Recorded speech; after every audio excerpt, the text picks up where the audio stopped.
ঠাকুমা দিদার হাতে কিছু কিছু রান্না সত্যি মানে না খেলে বোঝা যায় না যে সত্যি তারা কত কম তেলে একদম মশলা ছাড়া কি সুন্দর যে রান্না করতো তার ঠিক নেই। আর আমরা যত রাজ্যে রসুন এই মশলা ওই মশলা সেই মশলা ছাড়া রান্না করতেই পারি না। এইসব রান্নাগুলো সত্যি আবার ফিরিয়ে আনা দরকার। তো চলো আজকে সেরকমই একটা ঠাম্মির রান্না তোমাদের সঙ্গে শেয়ার করি। আমাদের এখন উনুনে রান্না করতে হয় না, শিলনোড়ায় সেরকম বাটি না, যদি ইচ্ছা হয় তখন বাটি, না হলে বাটি না কোনো মশলা। তাও দেখো আমরা কিন্তু আগেকার দিনের মানুষদের মতো অত গুছনে হইনি। গুছিয়ে যে রান্না করব, ও মনে হয় এটা করব, ঠিক আছে এটা করে নি আজকে, এই রকম একটা ব্যাপার। সব সবজি নিয়ে গুছিয়ে করা রান্না, সেই জিনিসটার মানসিকতা মনে হয় এখনো পর্যন্ত আমাদের মধ্যে হয়নি, পারি না হয়তো আগেকার মানুষদের মতো। সেই রকমই এখন যেহেতু মা আছে, মা আমাকে বলল এই সবজিগুলো টুকরো টুকরো করে রেখে দিয়েছিস কেন? আমি বললাম দূর, ও বেঁচে গেছে ওই জন্য, ও কোনো সময় একটা পাঁচমিশালি তরকারিতে দিয়ে দেবো। তারপরে বললো না, ইলিশ মাছ আছে যখন, তাহলে এক কাজ কর, সব সবজিগুলো নিয়ে ইলিশ মাছ দিয়ে একটু হালকা মতো পাতলা মতো ঝোল কর, গরমে বেশ ভালো লাগবে। আমি প্রথমে না খুব খারাপ লাগছিল, ইলিশ মাছগুলো পাতলা ঝোলে দিয়ে দেবো এইরকম ভাবে। তারপরে ভাবলাম মা যখন বলছে তখন দিয়েই দেখি কেমন হয়। তো আজকে সবজির মধ্যে যা যা বেঁচেছিল, বরবটি, পটল, সামান্য একটু, দেখো সবই কিন্তু সামান্য সামান্য একটু বেগুন আর কুমড়ো আর আলু একটা ছোট্ট মতো, এগুলো দিয়ে আজকে একটা পাতলা ঝোল করব, যেটা আমার ঠাম্মি মাদের খুব খাইয়েছিল, সেই পাতলা ঝোল কোনো মশলা ছাড়া। চলো, ইলিশ মাছগুলো বেশ 10 মিনিট থেকে 15 মিনিট আগে আমি নুন হলুদ দিয়ে মাখিয়ে রেখে দিয়েছিলাম। এইবারে ইলিশ মাছগুলো ভেজে নেবো আগে।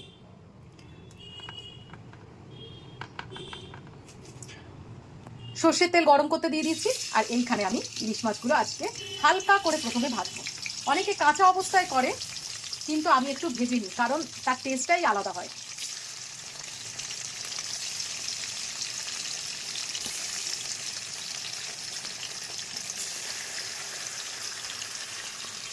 যেহেতু ঠাম্মি রান্না, তাই জন্য প্রচন্ড পরিমাণে কম তেলে হবে। তেল সামান্য দিয়ে দিয়েছি, অবভিয়াসলি সর্ষের তেল, আর সব সবজিগুলো একসঙ্গে ভাজতে দিয়ে দেবো। প্রথমে হলুদ দিলাম, সঙ্গে একটু নুন দিলাম। এবার এটাকে হালকা করে ভালো করে নেড়ে লো ফ্লেমে জাস্ট ঢাকা দিয়ে দেবো, আর কিচ্ছু না, আপাতত হতে থাকুক। বলেছি মশলা কিছু দেবো না, শুধু জাস্ট এখানে কাঁচা লঙ্কা আর দুটো পাকা লঙ্কা, মানে শুকনো লঙ্কা যেটা, সেইটা বেটে নিয়েছি। আমার ঠাম্মি আবার শুকনো লঙ্কার খুব পোকা ছিল, মানে শুকনো লঙ্কা ছাড়া যেন কোনো রান্না হতো না ওনার, কারণ কালার না আসলে নাকি ওনার রান্না খেতে ইচ্ছা করতো না। কিন্তু দাদুর বকানিতে অনেক সময় কাঁচা লঙ্কা দিতে হতো, তাই তার সঙ্গেও শুকনো লঙ্কা দিত। তাই মা বললো যা যেরকম ভাবে ঠাম্মি করতো সেই রকম ভাবেই কর। এর মধ্যে হলুদ দেবো, আর কালারের জন্য একটু কাশ্মীরি লঙ্কার গুঁড়ো দেবো। এই হচ্ছে আমার মশলা, আর কিন্তু কোনো মশলা যাবে না এর মধ্যে। কি অদ্ভুত না, কোনো মশলা নেই, অথচ আগেকার দিনের রান্নাগুলো কত কত সুন্দর খেতে হতো। সবজিগুলো সব ভাজা হয়ে গেছে, এইবারে আমি যে মশলাটা নিলাম, কাঁচা লঙ্কা, পাকা লঙ্কা, হলুদ আর কাশ্মীরি লঙ্কা, এইটা দিয়ে দেবো। বেশি কষার কিছু নেই, সামান্য একটুখানি হবে, তারপরে জল ঢেলে দেবো।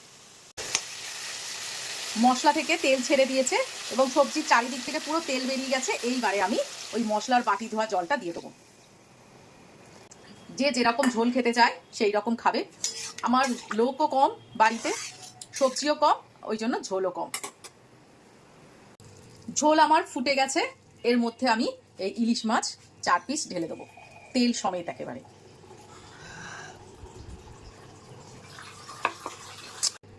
একটা কথা কি জানো, ইলিশ মাছ এমন একটা জিনিস না, যেটা তুমি ঝোলে, অম্বলে, ঝালে সব কিছুতেই ভালো লাগে। এটা যদি আমার মনে হয় কাতলা মাছ হতো, তাহলে এই টেস্ট আসতো না মনে হয়। কে জানি, তোমরা বলো তো আমি ঠিক বললাম কিনা। ঝোল আমার হয়ে গেছে, এইবারে আমি একটু ফোড়ন দিয়ে দেবো, কালো জিরে আর শুকনো লঙ্কা, আর কিচ্ছু না। এই যে লাস্টে কালো জিরে আর শুকনো লঙ্কা ফোড়ন দিয়ে দিয়েছি, ব্যাস ঝোল আমার কমপ্লিট। একদম পাতলা ঝোল, গরমের পক্ষে প্রচন্ড উপকারী। তো চলো, কেমন লাগলো অবশ্যই বলো। কালকে আবার একটা নতুন রেসিপি নিয়ে হাজির হব। আজকের মতো টাটা।